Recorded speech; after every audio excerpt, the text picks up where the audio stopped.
Ciao a tutti, questo è un tutorial su come cucire pantaloni tipo jeans utilizzando come modello dei pantaloni già esistenti. I miei pantaloni erano molto rovinati e quindi ho potuto scucirli per poterne ricavare le varie parti del modello. Per chi non volesse distruggere i propri pantaloni, sotto trovate alcuni link interessanti. Io ho utilizzato un tessuto di poliviscosa stretch molto elastico ma anche piuttosto resistente e l'unica modifica che ho portato rispetto al mio modello è stata quella di alzare la vita di circa 2 cm.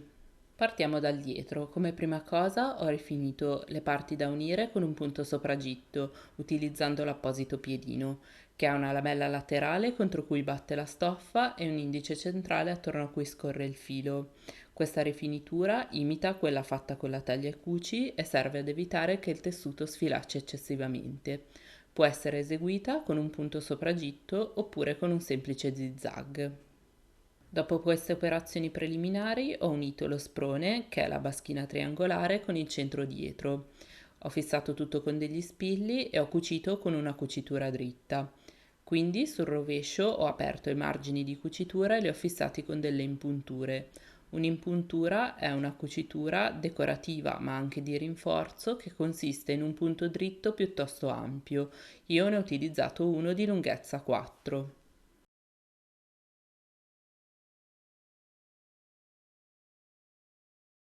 Dopo aver ripassato entrambi i lati del centro dietro con un punto sopragitto, ho unito le due gambe, le ho disposte dritto contro dritto e ho cucito con una cucitura dritta. Quindi, per rinforzare la cucitura e il cavallo, ho ripiegato entrambi i margini di cucitura dallo stesso lato e ho ripassato dal dritto con due linee di impuntura parallele. Come riferimento per la distanza tra le due linee di impuntura ho utilizzato la larghezza del piedino. In questa fase bisogna fare attenzione a non creare pieghe strane lungo il cavallo e quindi bisogna cercare di distendere per bene la stoffa sotto il piedino. Il grosso del dietro è terminato e sono passata ad occuparmi delle tasche.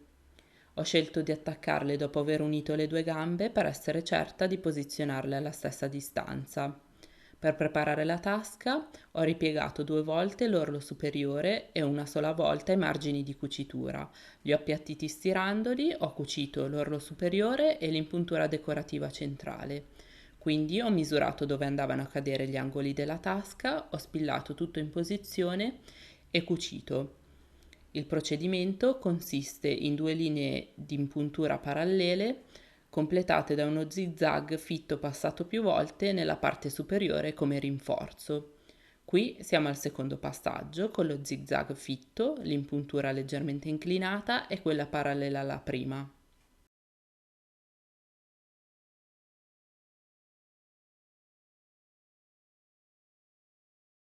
Ed eccoci al termine con l'impuntura leggermente inclinata e lo zigzag fitto passato più volte.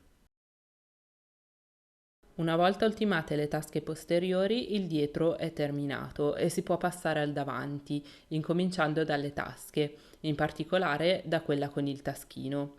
Un po' come per le tasche posteriori, il taschino viene preparato ripiegando 2 volte l'orlo superiore ed una volta i margini di cucitura. Si cuce l'orlo superiore e si attacca il taschino alla sua mostrina e quindi la mostrina al suo sacchetto interno utilizzando uno zigzag. In seguito il sacchetto interno verrà chiuso lungo i laterali, ma questa operazione andrà effettuata soltanto dopo aver unito il sacchetto interno alla gamba davanti.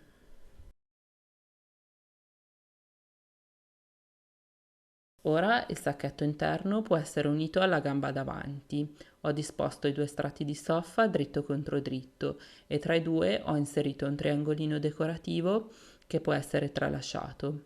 Ho cucito con una cucitura dritta e al termine della cucitura ho rifilato i margini con delle forbici a zigzag. Questo per poter rivoltare più facilmente il lavoro soprattutto lungo la curva. A questo punto ho fissato il tutto in posizione con due linee di impuntura parallele. Ora il sacchetto interno può essere chiuso lungo i laterali. Io ho utilizzato uno zigzag. Quindi ho imbastito nella parte alta e lungo il fianco la tasca per mantenerla ferma durante le successive operazioni. Dopo aver terminato le tasche davanti, le gambe possono essere unite con una cucitura dritta a partire dalla fine della cerniera fino a comprendere tutto il cavallo. I margini di cucitura andranno poi ripiegati dallo stesso lato come per il dietro e ripassati dal dritto con due linee di impuntura. Veniamo ora alla cerniera. Per realizzare una cerniera con patta servono, oltre alla cerniera, una patta per il ripiego rinforzata con teletta termoadesiva ed una per il sormonto, tagliata in doppio. Entrambe le patte sono state rifinite con punto sopragitto.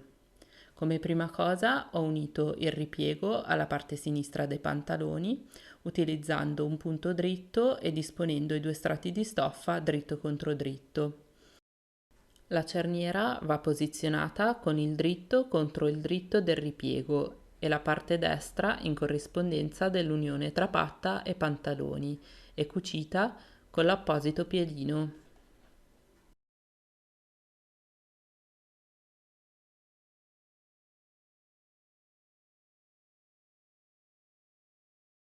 La patta verrà ora ripiegata verso il rovescio e rifinita con due linee di impuntura.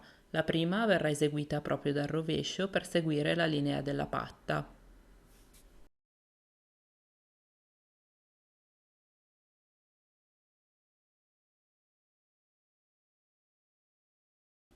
Quindi verranno eseguite altre due linee di impuntura lungo il centro.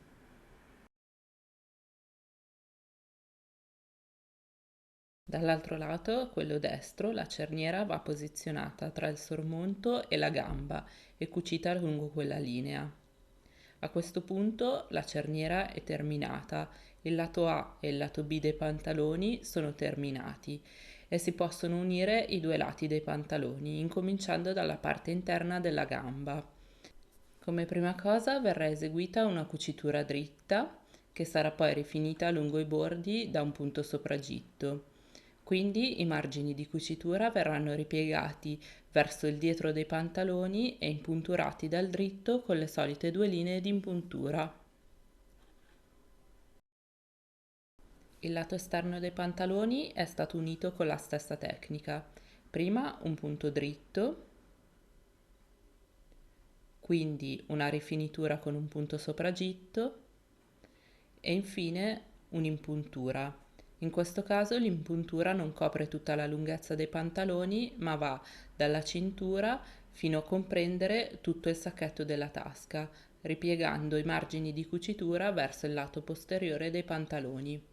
Le gambe sono ormai terminate, manca soltanto l'orlo al fondo dei pantaloni, ma questa operazione andrà effettuata per ultima. Ora si può pensare alla cintura. La cintura è composta da due lati, uno interno e l'altro esterno, rinforzato con teletta termoadesiva. Entrambi i lati sono composti da tre parti, un dietro e due laterali. Queste tre parti vanno unite e al termine di questa operazione potranno essere unite anche le due cinture, lungo il lato breve per circa metà della sua altezza e per tutto il lato lungo. A questo punto i margini di cucitura andranno rifilati e la cintura rivoltata e impunturata a circa mezzo centimetro dal bordo. Per terminare la cintura servono i passanti, che sono stati eseguiti con dei rettangolini di stoffa rifiniti lungo un lato con un punto sopragitto, ripiegati in tre e fermati con due linee di impuntura. Il sopragitto è stato lasciato all'esterno.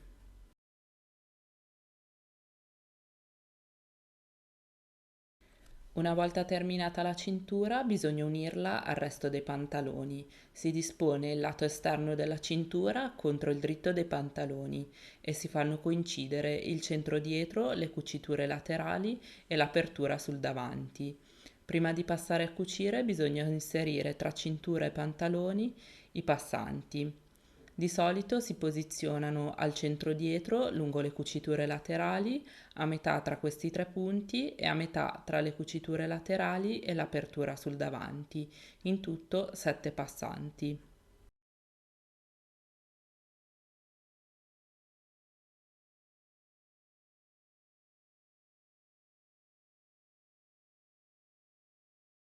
Dopo aver unito cintura esterna e pantaloni con una cucitura dritta, i margini di cucitura andranno rifilati lasciando solo qualche millimetro.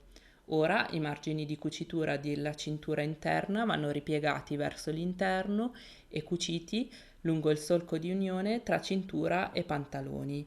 Il tutto andrà completato da una linea di impuntura a circa mezzo centimetro dal bordo che riprenda quella che è stata fatta nella parte superiore.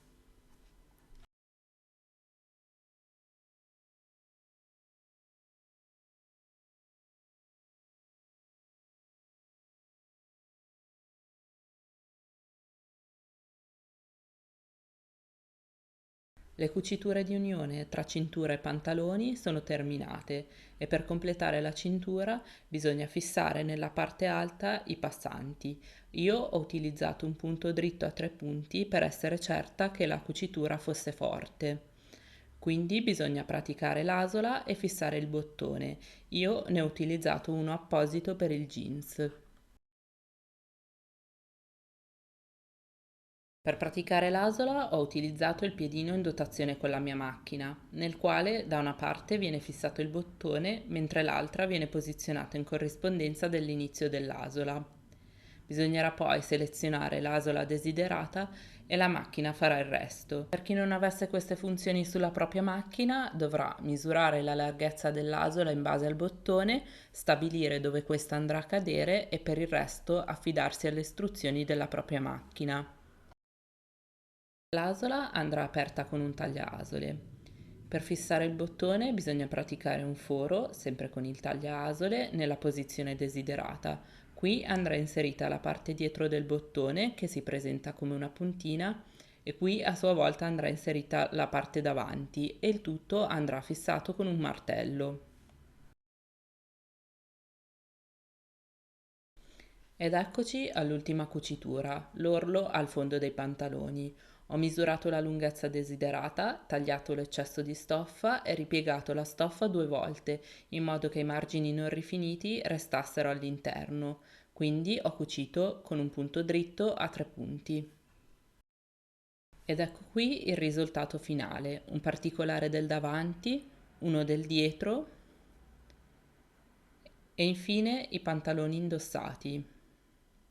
Grazie per aver guardato il mio video, spero che sia stato utile. Fammi sapere cosa ne pensi nei commenti.